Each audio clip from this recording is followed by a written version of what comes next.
G'day Year 9 students. What we're going to look at today is more factorising of quadratics.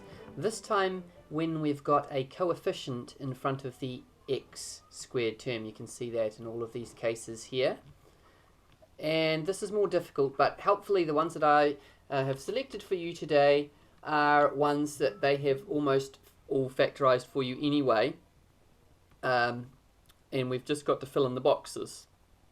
So remember that this number here in our first example, this 4, is gained when we use the L of our FOIL. So this times this is the way that we get that 4.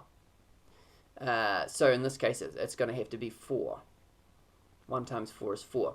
And you can just do a quick check and see, alright, so this one here, that will give me that bit there. And then if we look at so that's first, and then outers would be this and this. That's 4x, 12x, and this one here is 1x, and together they make up this bit here, which is 13x. Now let's look into the next one again. We're looking at this bit here, and we know that this times that will give us the 2, so this must therefore be 1. We know that we get the 5x squared term that way, so that's that bit. That's the only way you can get an x squared term. And then let's use a different colour here because that didn't work so well last time. We can do this one times this one, which is 5x, and this one times this one, which is 2x, and 5x plus 2x, that adds up to give us this bit here. Now the next one, what have we got here? Oh yes, so we've got this 3 here, and you can see that that will be gained by timesing the 1 by so the lasts together, so this must be a 3. You can check all the other stuff off. Okay, 3 times 2, 3x times 2x, that gives us our 6x squared. And then we have this, the outers, so we're going to have 3x times 3, which is 9x, and then plus 2x, which is 11x here. Now the next one, we've got 1 times something equals minus 4. Now that must therefore be minus 1 times 4. And then we can look and see how the rest of it's made up. Well, to get that 6x squared, it's the 3x times the 2x. And then the last one, so we've got outers, 3x times 4, which is 12x, minus 2x with the inners there, will give us the 10x here. So you see how that's made up. Hopefully this is starting to, you're starting to see a pattern here.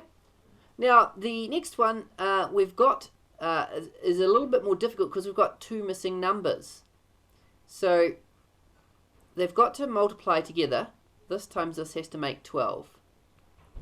And we can see that this times this will give us our 15x squared. And somehow we've got to get 29x when we add these together.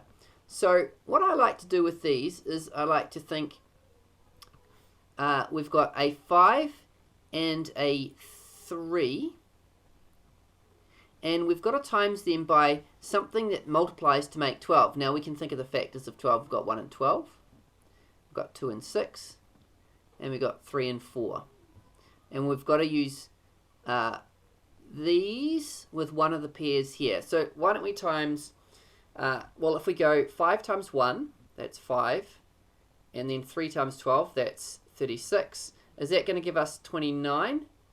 No, it's not. Okay, so we can ignore that. Let's take that back. That's not going to work. And I hope you can see that if we went 5 times 12, that would be 60, and 60 take plus 3, that's not going to work either. So we can just ignore those ones. So let's try the this approach here. We'll go 5 times 2 and 3 times 6. 5 times 2 is 10, 3 times 6 is 18, 10 plus 18 is 28, so that's not going to work. We're trying to get a 29 here. Or we could go 5 times 6, which is 30, and then 3 times 2, which is 6, 36. No, that's not going to work, so we can get rid of that. So it must be this last pair here, We're trying to make 29. So we could go 5 times 4 and 3 times 3. 5 times 4 is 20. And 3 times 3 is 9, 29 when you add them together. So what we want is the 4 to be in the opposite bracket to the 5. So that's how it gets times, right? 5x times 4 is 20x. And then we want this 3 here so that it times this by the 3x. So we'll get this, and we'll get this, and that will make us this 29. Oh, I've changed colors. Never mind. Okay, so that's how you do those ones. Now the last one that we've got here, a little bit more tricky again, but thankfully they've told us we've got 2x times 3x, which is 6x squared, and then we also know that our last two numbers must multiply to make minus 4. So this times this must multiply to make minus 4, and we know that they've got to somehow add to make minus 10. So what I like to do with these is I'm going to say, well, I've got the 2 and the 3 again, and then I've got the factors of 4 are 1 and 4 and 2 and 2, and one of them's got to be a minus. Okay, so we might even go, let's split this up a bit further.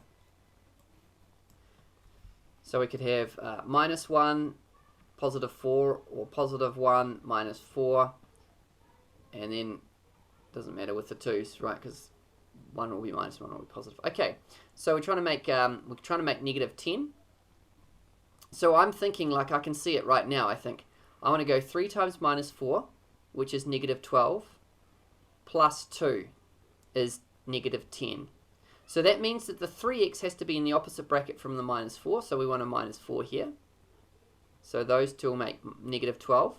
And then the 2 times the 1 will make the negative 10 when you add that to the negative 12. So that will give us this one here. Whoops. So that's these ones. That one times that one, and that one times that one. Well, I know these are a little bit more tricky. Don't stress out, because when you're back at school tomorrow, I'm going to have a video for you going right back to basics again, and I'm going to teach you a few tricks that aren't so much in our textbook, but will help you understand how to factorize. We'll go right back to basics tomorrow. So don't stress if you still don't quite get this. Hopefully some of it's starting to make sense to you. Alright then team, take care.